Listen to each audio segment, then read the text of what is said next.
Hola, hoy vamos a meternos de lleno en un momento que, de verdad, marcó un antes y un después en el mundo del vino.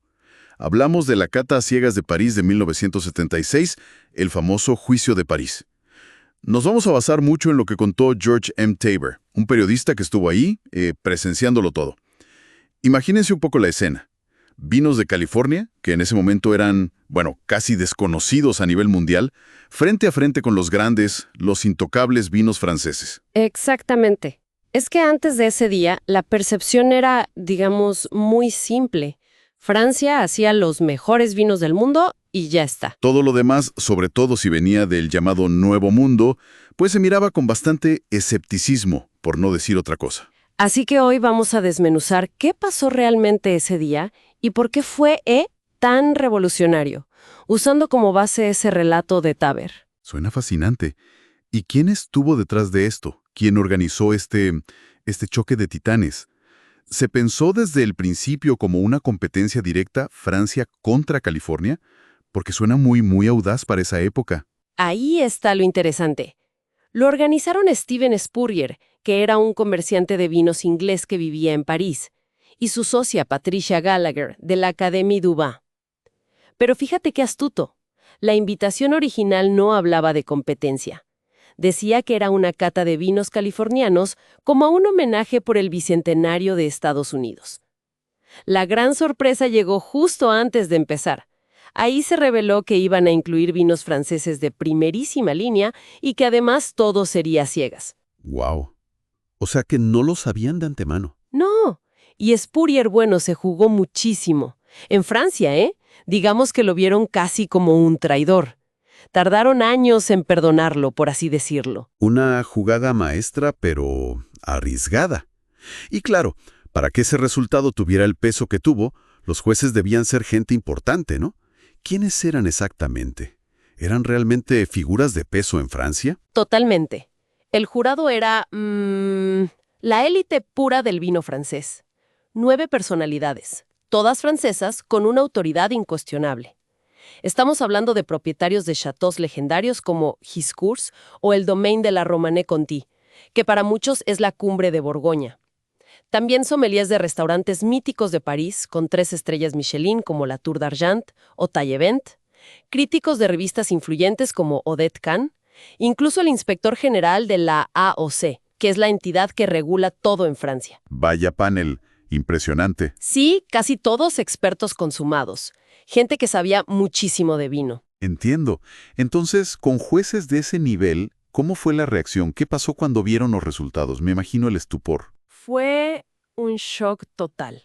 Imagínate, un Chardonnay de California, el Chateau Montelena, ganó en la categoría de blancos. ¿Y el tintos? Y en tintos, otro californiano, el Stag's Leap Wine Cellars Cabernet Sauvignon, también quedó primero.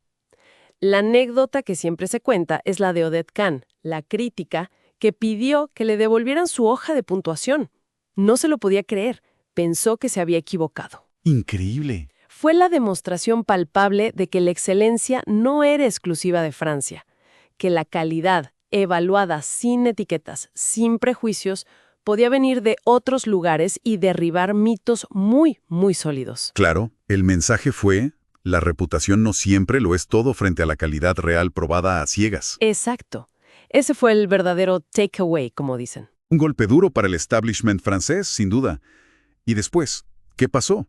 ¿Fue solo una anécdota curiosa o de verdad cambió la industria del vino a nivel global? No, cambió el mapa mundial del vino, definitivamente. Aunque en Francia hubo mucha resistencia, claro. Muchos productores visionarios, incluso algunos franceses, empezaron a mirar hacia afuera. Comenzaron a explorar y valorar otros terruños en serio. Italia, España, Portugal. Y luego más allá, Australia, Nueva Zelanda, Sudáfrica, Chile, Argentina. ¿Y se vieron movimientos concretos, alianzas o inversiones? Sí, totalmente.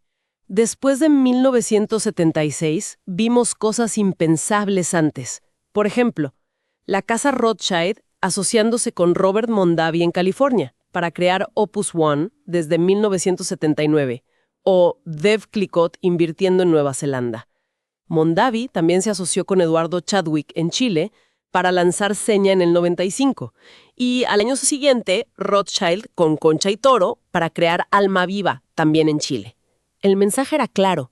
El potencial estaba en muchos sitios, no solo en Francia. Se abrió el juego. Qué interesante cómo esa cata sirvió para validar a esos pioneros de California como Mike Griggs, que hizo el Chardonnay ganador, o Warren Wynarski, el Cabernet ganador, y también impulsó a figuras como Robert Mondavi, ¿no? Mencionaste antes que surgieron nuevas influencias después de esto. Sí, justo un par de años después, en 1978, aparece Robert Parker. En este nuevo escenario globalizado, su sistema de 100 puntos ofrecía como una medida, digamos, universal y fácil de entender para el consumidor. Y bueno, Parker ganó una influencia enorme, al punto que se empezó a hablar de vinos parkerizados. ¿Qué significa eso exactamente? Bueno, se refiere a un estilo de vino que solía obtener sus puntuaciones más altas. A menudo vinos con mucha fruta madura, muy concentrados, con bastante presencia de roble nuevo. Esto también generó mucho debate, claro, sobre si homogenizaba el gusto o no. Pero es innegable que fue otra consecuencia de ese mundo del vino que se estaba expandiendo y cambiando después del 76.